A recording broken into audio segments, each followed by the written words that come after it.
Hello dear friends, मैं खुशबू आपके सामने एक न्यू सेशन के साथ प्रेजेंट हुई हूँ। और जैसा कि आप जानते हो कि हमने दिल्ली सल्तनत जो है वो स्टार्ट की थी और उसके अंदर हम ऐबक को भी प्रॉपर पढ़ चुके हैं और इल्तुतमिश को भी पढ़ चुके हैं, है ना। इन दोनों का जो हमने जितना भी था वो सारा कवर कर लिया है। तो इनसे रिलेटेड मैं कुछ क्वेश्चन लेके आई हूँ। एक क्वेश्चन बैंक है नॉर्मल सा, जिसमें ऐबक और इल्तुतमिश दोनों के क्वेश्चंस जो है वो कवर अप होते हैं।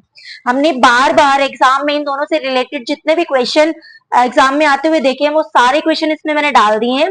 मुझे नहीं लगता कि इसके करने के बाद में कुछ भी ऐसा बचता है जो कि इनसे रिलेटेड आपके एग्जाम में आएगा। ठीक है, और चलिए ज्यादा टाइम को वेस्ट ना करते हुए हम स्टार्ट करते हैं अपने फर्स्ट क्वेश्चन को। ओके, तो जो हमारा फर्स्ट क्वेश्चन है उसके अंदर जितने भी क्वेश्चन हमारे आएंगे ना उसके अंदर एक टाइमर चलेगा। ठीक है, आपने पहले क्वेश्चन को रीड करना है, देन उसके बाद में टाइमर चलेगा, उसके अंदर आपने आंसर करना है और देन उसके बाद में हम देखते हैं कि आपका वो आंसर सही है या नहीं है। ओके, चलिए स्टार्ट करते हैं हम अपना फर्स्ट क्वेश्चन।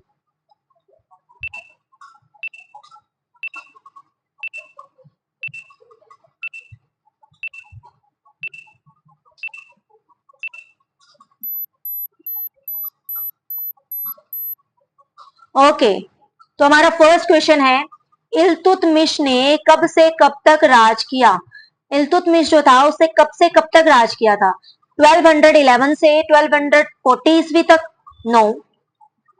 1210 से लेके 1229 ईस्वी तक? नो। तो उसने राज कब तक किया था?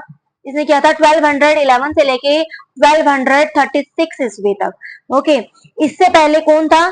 आराम शाह था, जो इसका क्या था, ब्रदर इन लॉ था, मतलब कि क्या था, इसकी जो वाइफ है उसका क्या था, भाई था ये।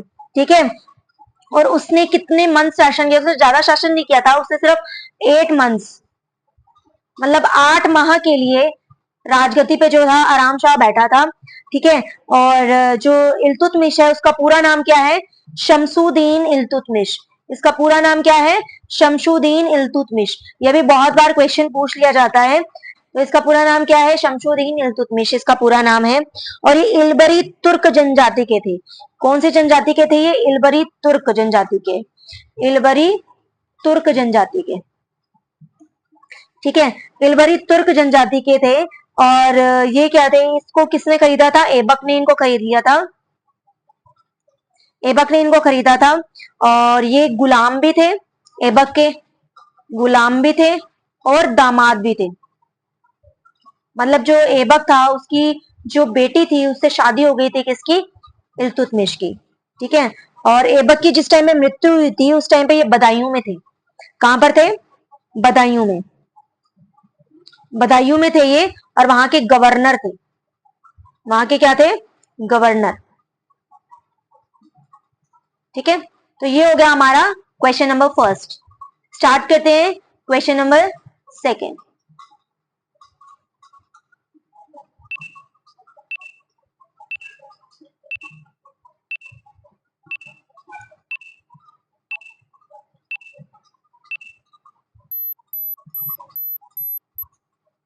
ओके, तो क्वेश्चन नंबर सेकेंड क्या कहता है?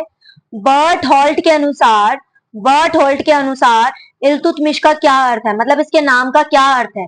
ठीक है, तो इसके जो ऑप्शंस है वो आपके सामने है। फर्स्ट है चंद्रमा का देवता, राज्य का स्वामी, मालिकों का मालिक या खुदा की परछाई।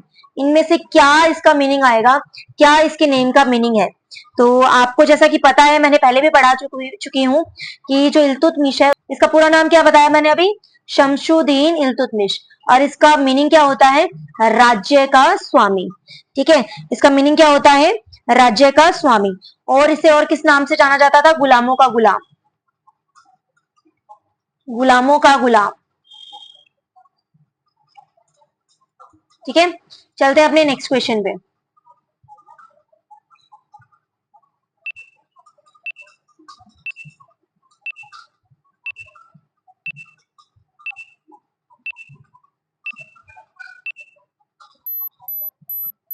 ओके, तो हमारा नेक्स्ट क्वेश्चन जो है वो क्या कहता है कि इल्तुतमिश को कितनी बार बेचा गया? मतलब इल्तुतमिश था क्या? गुलाम ही था ना वो, उसे खरीदा किसने था? ऐबक ने। पर उससे पहले भी वो बहुत बार बिक चुका था। कहां पर? गुलामों की दुनिया में बहुत बार बिक चुका था। ठीक है, तो कितनी बार बेचा गया था उसे? तो चलिए देखते हैं हम क्या हुआ था। जब ये इल्तुतमिश थोड़ा छोटा था तो इसके जो कजन थे ना, वो इससे बहुत ज्यादा क्या करते थे, ईर्ष्या करते थे। तो इन्हें वो क्या, कहां पर बेच आए थे? एक व्यापारी को बेच आए थे। ठीक है, व्यापारी को बेच दिया। व्यापारी को बेच दिया तो वो वहां पे वो उसे कहां पे ले गया? बुखारा में। कहां ले गया? बुखारा में। बुखारा में ले गया और वहां पे सद्र ए जहां, एक व्यक्ति है सद्र ए जहां, उसको बेच दिया। कहां बेच दिया? सद्र ए जहां को। ठीक है, फिर उसके बाद में उसे सद्र ए जहां ने कहां पे बेचा? किसे बेचा? जमालुद्दीन मोहम्मद को। जमालुद्दीन मोहम्मद को बेच दिया। उसके बाद में जमालुद्दीन मोहम्मद जो था वो उसे कहां पर ले आया था? कुछ टाइम इसका बगदाद में भी बीता था, पर उसके बाद में ये इसे कहां पे ले आया था? गजनी में ले आया था। तो जो गोरी था उसने इसे खरीदना चाहा था। इसके बदले में उसने 1000 स्वर्ण मुद्राएं भी दी थी, पर जो जमालुद्दीन था उसने मना कर दिया कि मैं इसको नहीं बेचूंगा। लास्ट में ऐबक ने गजनी शहर के अंदर ही जो गोरी था उसकी अनुमति ली और इसे खरीद लिया। तो ये कितनी बार बिका? 5 बार। सेकंड ऑप्शन जो है वो हमारा बिल्कुल करेक्ट हो जाएगा। तो 5 बार जो था वो इल्तुतमिश बेचा गया। चलते हम अपने नेक्स्ट क्वेश्चन पे।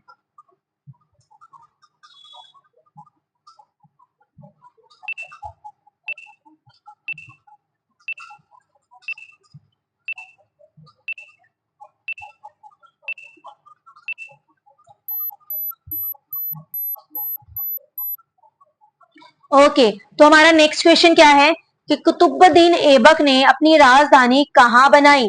कुतुबुद्दीन ऐबक ने अपनी राजधानी कहां पे बनाई थी भाई? कौन बताएगा? कुतुबुद्दीन ऐबक ने अपनी राजधानी कहां बनाई थी? ऐबक ने अपनी राजधानी बनाई थी लाहौर में। ऐबक ने अपनी राजधानी कहां बनाई थी? लाहौर में बनाई थी। और बाद में जो इल्तुतमिश होगा, इसके बाद जो आएगा, वो इसकी राजधानी को कहां पे शिफ्ट कर देगा?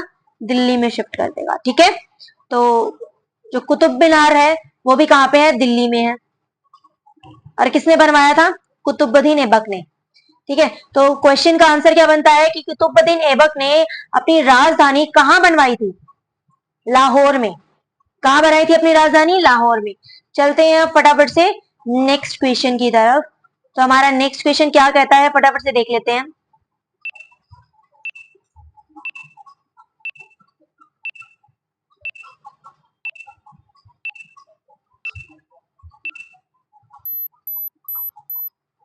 ओके, तो हमारा नेक्स्ट क्वेश्चन क्या कहता है कि दिल्ली का वास्तविक संस्थापक कौन था?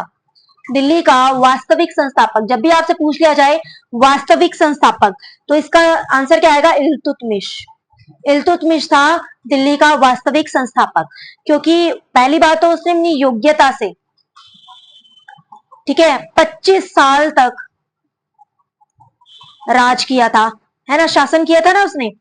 और ऐसे तो नहीं है कि भी उसे किसी ने गिफ्ट दिया था, नहीं ना, उसने अपनी योग्यता से शासन किया था। आराम शाह को क्या किया था? इसने हराया था और अपनी योग्यता से शासन किया था। ठीक है, और दिल्ली को स्वतंत्र साम्राज्य के रूप में स्थापित किया था। ठीक है, वैसे तो कुतुबुद्दीन ऐबक जो था उसने भी, उसके टाइम पे भी जो दिल्ली सल्तनत थी उसकी स्थापना हो गई थी, पर उसके राज्य में दिल्ली सल्तनत वाले जो लोग थे ना, उन्होंने अपने आप को स्वतंत्र रूप में कभी देखा ही नहीं, स्वतंत्र साम्राज्य के रूप में दिल्ली को कभी स्वीकारा ही नहीं। ठीक है, कभी भी स्वीकार ही नहीं किया। और उसकी राजधानी भी कहां पे भी थी? लाहौर में। इसने अपनी राजधानी को भी शिफ्ट कहां कर लिया था? दिल्ली में। ठीक है, तो दिल्ली का वास्तविक संस्थापक कौन माना गया है? इल्तुतमिश। कभी भी अगर ये क्वेश्चन आ जाए और वास्तविक संस्थापक की बात कर ली जाए तो आप किस पे टिक करोगे? इल्तुतमिश पे। चलते हैं अपने नेक्स्ट क्वेश्चन पे। नेक्स्ट क्वेश्चन क्या कहता है, फटाफट से देख लेते हैं।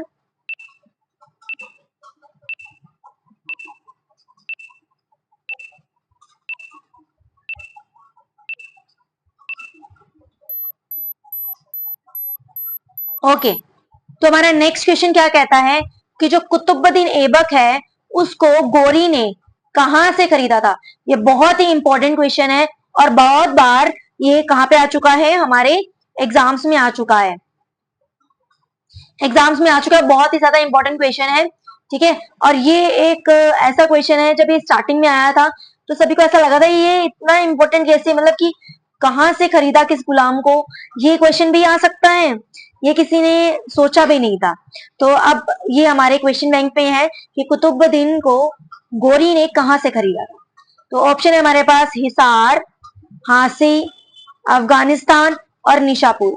तो मैं बता देती हूँ कि कुतुबुद्दीन को जो गोरी था उसने निशापुर से खरीदा था, जो कि फारस में है, ठीक है। और जो इसके माता पिता थे वो तुर्किस्तान के निवासी थे। कुतुबुद्दीन के जो माता पिता थे, ये भी आ सकता है, कहाँ के निवासी थे ये, तुर्किस्तान के, ठीक है। चलिए मूव करते हैं अपने नेक्स्ट क्वेश्चन पे। क्या कहता है हमारा नेक्स्ट क्वेश्चन।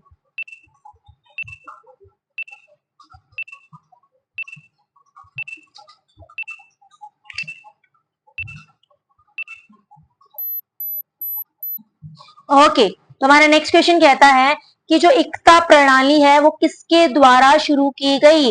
ये मैं आपको बहुत बार बता चुकी हूँ, बहुत इंपॉर्टेंट क्वेश्चन है कि एकता प्रणाली क्या होती है और ये किसके द्वारा शुरू की गई। तो ऑप्शन है हमारे कुतुबुद्दीन ऐबक, आराम शाह, इल्तुतमिश और मोहम्मद गौरी। नॉर्मल सी चीज है कि ये ऐबक ने बिल्कुल भी स्टार्ट नहीं की थी, ठीक है, ना तो आराम शाह ने स्टार्ट की थी, कि इल्तुतमिश ने स्टार्ट की थी, ठीक है। तो ये किसने स्टार्ट की थी, इल्तुतमिश ने एकता प्रणाली शुरू की थी। एकता प्रणाली किसने शुरू की थी, इल्तुतमिश ने ये स्टार्ट की थी। एक्चुअली वो क्या चाहता था कि सेना का संगठन हो जाए, सेना का संगठन हो जाए, ठीक है। मतलब कि वो क्या करना चाहता था कि स्थायी सेना रखना चाहता था कि भाई जब भी युद्ध होता है मुझे बार बार क्या करनी पड़ती है, सेना बुलानी पड़ती है, बार बार क्या करनी पड़ती है, सेना बुलानी पड़ती है, तो क्यों ना मैं सेना को अपने पास ही रख लूं, ठीक है। और उनका जो वेतन वगैरह था, है ना, और उनका कुछ भी जो भी उनकी रिस्पॉन्सिबिलिटी थी वो सारी कौन लेता था, इल्तुतमिश लेता था। तो उनको वेतन देता था, वेतन में उन्हें पैसे नहीं देता था, रुपीज नहीं देता था, उन्हें कोई मनी नहीं दी जाती थी, मनी नहीं दी जाती थी, कोई सिक्के नहीं दिए जाते थे, बल्कि उन्हें इक्ता दिया जाता था। अब इक्ता क्या होता है, इक्ता क्या होता है, एक जमीन का टुकड़ा होता है, ठीक है। इन्हें बोल दिया जाता था कि हम आपको एक जमीन का टुकड़ा देंगे, ठीक है, आपने क्या करना है, उस पर खेती करनी है, उससे जो भी फसल आएगी उससे अपने परिवार का जो पेट है वो फुल करना है, ठीक है, अपनी देखभाल करनी है, अपने परिवार को देखना है, ठीक है। जब भी हमें जरूरत होगी सेना की हम आपको उसी टाइम बुला लेंगे, आप ना नहीं कर सकते। तो ये थी एकता प्रणाली, ठीक है। तो एकता प्रणाली किसके द्वारा शुरू की गई थी भाई, इल्तुतमिश के द्वारा ये शुरू की गई थी। ये आप बहुत इंपॉर्टेंट क्वेश्चन है, नेक्स्ट में भी जो एग्जाम होंगे उसमें भी आ सकता है। तो चलते हैं हम अपने नेक्स्ट क्वेश्चन की तरफ कि क्या कहता है हमारा नेक्स्ट क्वेश्चन।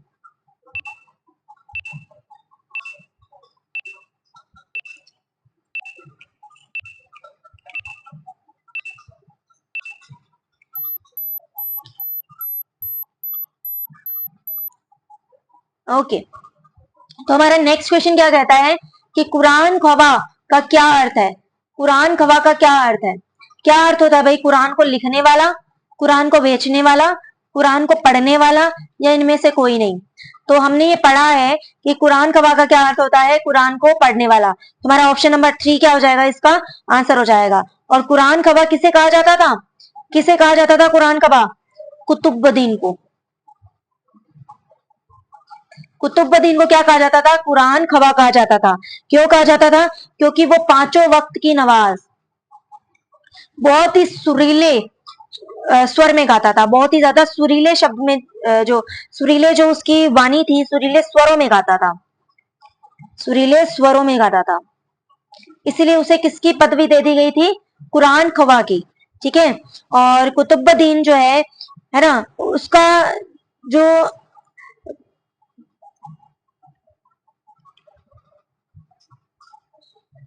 तो चलते हैं हम अपने नेक्स्ट क्वेश्चन की तरफ, जल्दी से हम मूव करते हैं हमारे नेक्स्ट क्वेश्चन की तरफ कि क्या कहता है हमारा नेक्स्ट क्वेश्चन।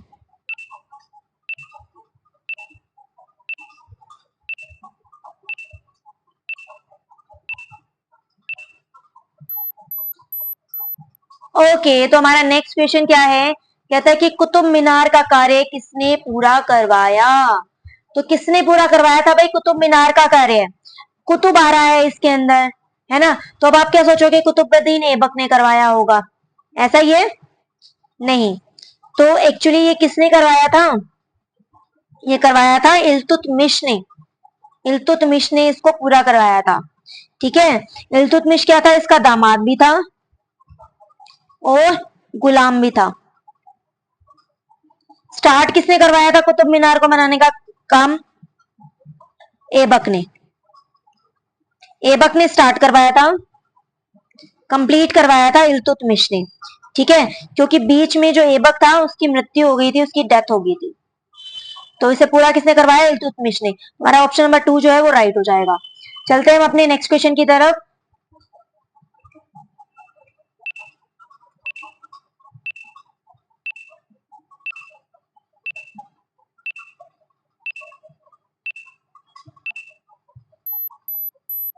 ओके, तो हमारा नेक्स्ट क्वेश्चन क्या है कि लाख बख्श और पील बख्श किसे कहा जाता है? लाख बख्श और पील बख्श किसे कहा जाता है? ऑप्शन है इल्तुतमिश, कुतुबुद्दीन ऐबक, हबीबुल्लाह या बलबन। इनमें से किसको बोला जाता है लाख बख्श और पील बख्श? तो इसका आंसर है हमारा ऑप्शन नंबर 2, कुतुबुद्दीन ऐबक। ठीक है। इसे क्यों बोला जाता है? क्योंकि ये लाखों का दान किया करता था, लाखों का दान किया करता था। लाख बख्श का मीनिंग क्या होता है? लाखों का दान करने वाला। और पील बख्श का मीनिंग क्या होता है? हाथियों का दान करने वाला। तो ये हाथियों का, लाखों का बहुत दान करता था। ठीक है। इसीलिए इसे इस उपाधि से क्या किया गया? सम्मानित किया गया। इसे लाख बख्श और पील बख्श बोला गया। तो इसलिए हमारा जो ऑप्शन नंबर 2 है कुतुबुद्दीन ऐबक, वो क्या हो गया? हमारा राइट आंसर हो गया। चलते हैं हम अपनी नेक्स्ट क्वेश्चन की तरफ फटाफट से।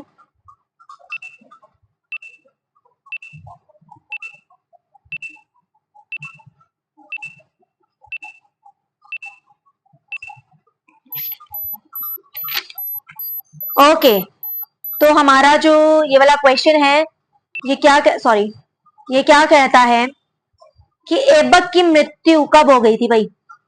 जो कुतुबुद्दीन ऐबक है, आप नाम ऐबक को समझ के ये मत समझ लेना कि ऐबक कोई और है। कुतुबुद्दीन ऐबक पूरा नाम यही है।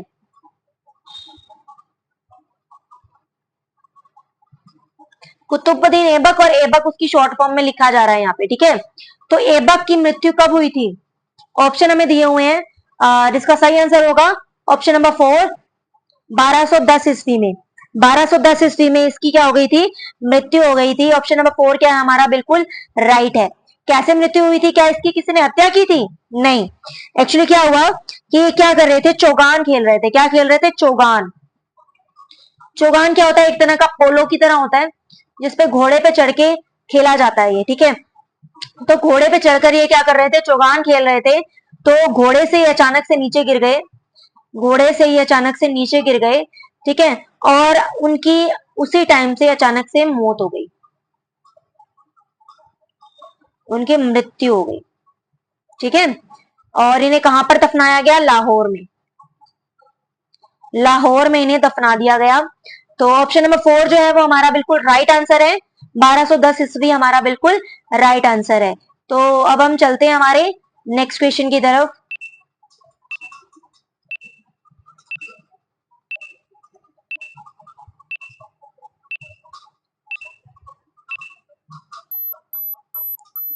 ओके, तो इस क्वेश्चन में क्या है फटाफट देख लेते हैं। भारत में गुलाम वंश का संस्थापक कौन था? मतलब कि गुलाम वंश को स्टार्टिंग में लाने वाला कौन था? ठीक है। क्या वो कैकुवात था, या इल्तुतमिश था, या कुतुबुद्दीन ऐबक था, या फिर बहमन शाह था? इन चारों में से, चारों ऑप्शन में से क्या राइट आंसर होगा? तो इसका राइट आंसर है ऑप्शन नंबर 3, कुतुबुद्दीन ऐबक। उसने कब से राज स्टार्ट किया था? 1206 से उसने राज स्टार्ट कर दिया था। ठीक है। और वो किसका गुलाम था? गौरी का गुलाम था। किसका गुलाम था? गौरी का गुलाम था।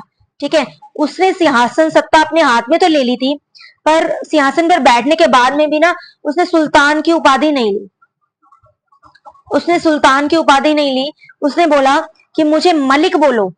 क्या बोलो? मलिक बोलो।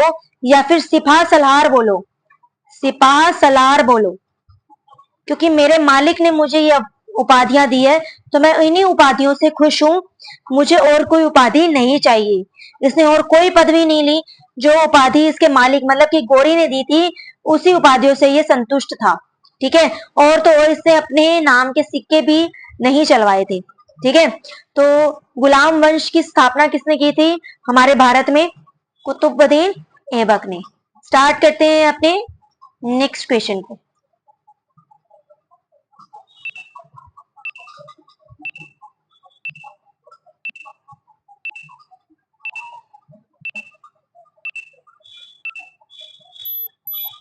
ओके, तो हमारा नेक्स्ट क्वेश्चन क्या है? कुतुबुद्दीन ऐबक का कुतुबुद्दीन ऐबक किसका गुलाम था भाई? अभी हमने बात की है कि कुतुबुद्दीन ऐबक किसका गुलाम था? मोहम्मद गौरी का गुलाम था। किसका गुलाम था? मोहम्मद गौरी का गुलाम था। ठीक है, अब मोहम्मद गौरी जो है वो कौन था? कौन था वो? गजनी के अधीन एक छोटा सा राज्य हुआ करता था, गौर। गौर एक छोटा सा राज्य हुआ करता था, वहां का सुल्तान था। मोहम्मद गौरी कहाँ का सुल्तान था? गौर राज्य का सुल्तान था। ठीक है, माना जाता है कि उसके कोई भी पुत्र नहीं था। ठीक है, पर उसके गुलाम तीन गुलाम थे। कौन कौन से गुलाम थे? ताजुद्दीन याल्दोज, ताजुद्दीन याल्दोज। ठीक है, और सेकंड कौन सा था? नसीरुद्दीन कुआचा, नसीरुद्दीन कुआचा। ठीक है, और थर्ड कौन था? कुतुबुद्दीन ऐबक। तो तीन इसके गुलाम हुआ करते थे। ठीक है, और तो और इसने हमारे भारत में जो मेन युद्ध किए हैं वो तीन युद्ध किए हैं। एक इसने किया है 1192 में, एक किया 1193 में, एक किया 1194 में। ये वाला युद्ध जो हुआ था वो हुआ था गौरी वर्सेस पृथ्वीराज चौहान के बीच में, जिसमें पृथ्वीराज चौहान जो थे वो जीत गए थे। दूसरा जो हुआ था वो क्या हुआ था? गौरी वर्सेस पृथ्वीराज चौहान के बीच में। तराइन का फर्स्ट युद्ध बोला जाता है इसको तराइन का सेकंड युद्ध बोला जाता है। वो कौन सा था? गौरी वर्सेस पृथ्वीराज चौहान के बीच में, जिसमें गौरी जो था वो जीत गया था। और जो लास्ट युद्ध था वो कब था? 1914 के अंदर, सॉरी 1994 के अंदर। ठीक है, वो कौन सा युद्ध था? चंदावर का युद्ध। वो गौरी वर्सेस जयचंद के बीच में हुआ था, और इसमें कौन जीत गया था? गौरी। ठीक है, और बाद में इसने क्या कर दिया था? सारा कुछ अपने गुलामों को देके वापस चला गया था अपनी जगह पर, और बाद में इसकी मृत्यु हो गई थी। ठीक है, तो चलते हैं हम अपने फटाफट से नेक्स्ट क्वेश्चन की तरफ।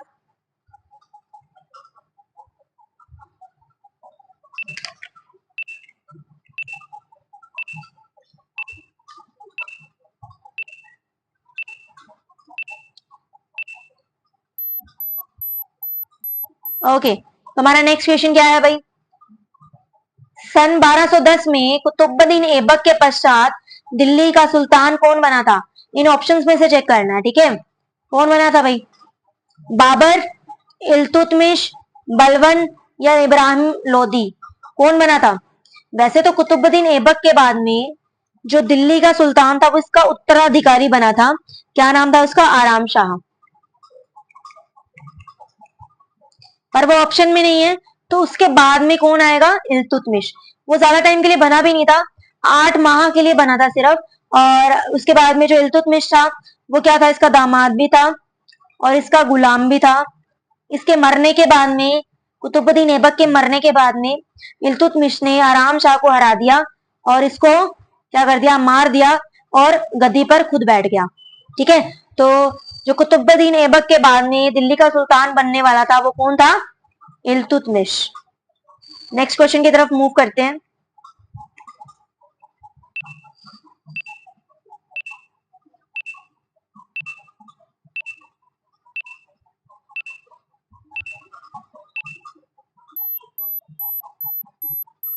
ओके, तो नेक्स्ट क्वेश्चन क्या है हमारा?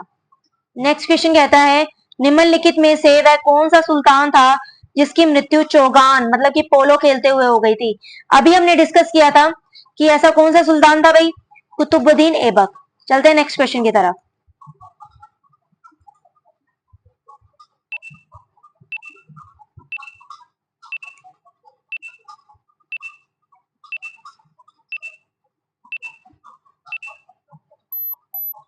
ओके, तो इस क्वेश्चन में क्या पूछा गया है? इस क्वेश्चन में पूछा गया है कि दिल्ली सल्तनत की दरबारी भाषा क्या थी, मतलब उस टाइम पे जो यूज हो रही थी दरबार में वो भाषा कौन सी थी? ऑप्शन में है हिंदी, बी ऑप्शन में है उर्दू, ऑप्शन नंबर थर्ड है फारसी, ऑप्शन नंबर फोर है अरबी। तो इन चारों में से क्या आंसर आएगा? ऑफ कोर्स फारसी आएगा। ठीक है, और ये सिर्फ और सिर्फ दरबारी भाषा नहीं थी, प्रशासनिक भाषा कह लो, सांस्कृतिक भाषा कह लो और साहित्यिक भाषा कह लो। मतलब उस टाइम में साहित्य जो थे, ठीक है, वो भी किसमें छपते थे? फारसी में ही छपते थे। ठीक है, और तो और दस्तावेज, दस्तावेज जो इंपॉर्टेंट डॉक्यूमेंट्स होते थे, ठीक है, उनमें भी कौन सी भाषा यूज की जाती थी?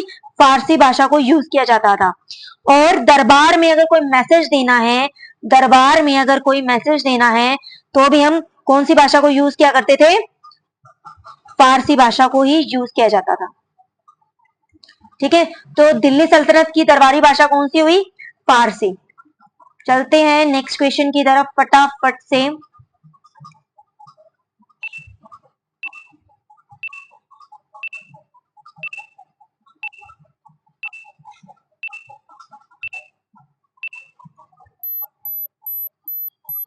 तो हमारा जो नेक्स्ट क्वेश्चन है वो है, कुव्वतुल इस्लाम मस्जिद का निर्माण किसने करवाया?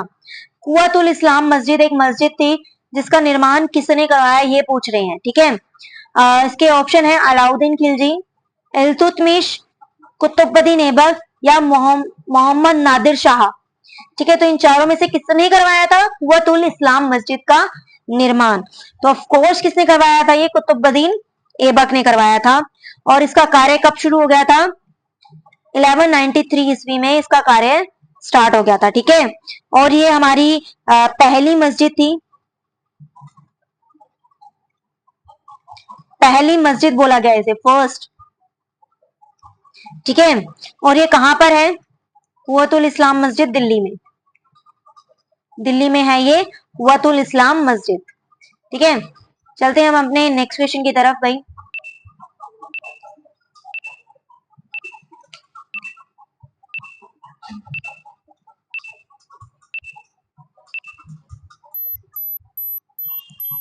ओके, तो हमारा नेक्स्ट क्वेश्चन जो है क्वेश्चन नंबर 18, उसमें क्या बोला गया है? अजमेर में 2.5 दिन का झोपड़ा किसने बनवाया? 2.5 दिन का झोपड़ा किसने बनवाया था? तो हमने जैसा कि पढ़ा है लेक्चर के अंदर कि 2.5 दिन का झोपड़ा किसने बनवाया था? ऑफ कोर्स कुतुबुद्दीन ऐबक ने बनवाया था। ठीक है, तो ऑप्शन नंबर 2 इसका सही हो जाएगा। ठीक है, माना जाता है कि पहले ये जो 2.5 दिन का झोपड़ा था ना, ये क्या था? एक सांस्कृतिक विद्यालय था, संस्कृत विद्यालय था। ठीक है, और मंदिर के रूप में इसे पूजा जाता था। ठीक है, मंदिर के रूप में इसे पूजा जाता था। ठीक है, तो अब क्या हुआ? 1192 के अंदर इसने, जो कुतुबुद्दीन ऐबक है, उसने क्या किया था? 1192 के अंदर इसे मस्जिद में कन्वर्ट कर दिया था। ठीक है, इस्लामिक मस्जिद, जिसका नाम क्या था? 2.5 दिन का झोपड़ा। ये 2.5 दिन का झोपड़ा कोई और कोई इमारत वगैरह ऐसा कुछ नहीं है, ये एक क्या है? मस्जिद ही है, इस्लामिक मस्जिद। और इसके पीछे काफी सारी स्टोरीज भी हैं। माना जाता है कि इसका नाम 2.5 दिन का झोपड़ा क्यों पड़ा? एक स्टोरी तो ये कहती है कि इसका जो निर्माण कार्य था वो 2.5 दिन में कंप्लीट हो गया था भाई, इसलिए इसे 2.5 दिन का झोपड़ा बोला गया। और कुछ ऐसे इतिहासकार हैं जो ऐसा बोलते हैं कि ये जो कुतुबुद्दीन ऐबक था वो क्या गया था? युद्ध पे गया था। ठीक है, तो वहां पर इस संस्कृत विद्यालय में इसे रुकना पड़ा। इसकी सेना ने वहां पर अपना डेरा जमाया और इसने 5 वक्त की नमाज वहां पर बहुत सुरीले स्वर में गाई। और बाद में क्या हुआ? इसकी जीत भी हुई थी, तो बाद में जहां पर ये रहे थे उसने उसे वहां पे संस्कृत विद्यालय को तुड़वा कर क्या बना दिया? एक मस्जिद बनवा दिया, उसका नाम रख दिया 2.5 दिन का झोपड़ा। ठीक है, तो ये किसने बनवाया भाई? कुतुबुद्दीन ऐबक ने इसको बनवाया था। ठीक है, तो याद रखना 2.5 दिन का झोपड़ा किसने बनवाया था? कुतुबुद्दीन ऐबक ने। नेक्स्ट क्वेश्चन क्या कहता है हमारा? नेक्स्ट क्वेश्चन कह रहा है,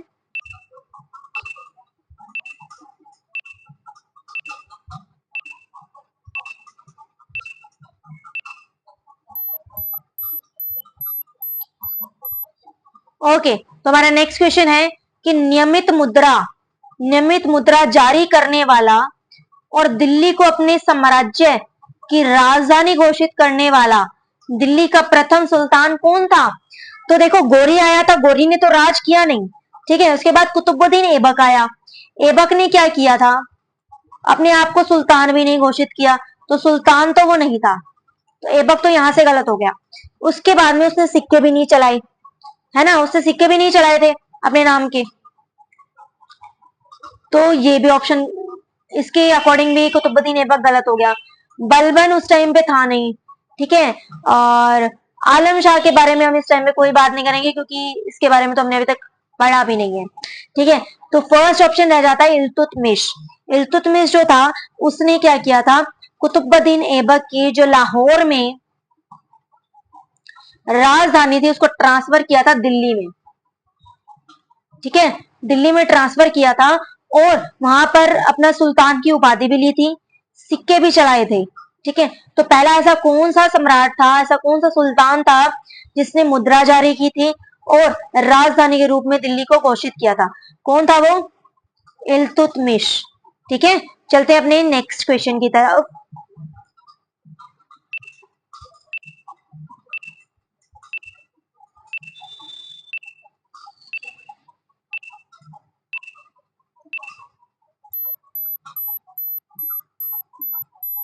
ओके, तो ये क्वेश्चन है हमारा कि निम्न में से किस नाम से गुलाम वंश को पुकारा जाता है या जाना जाता है?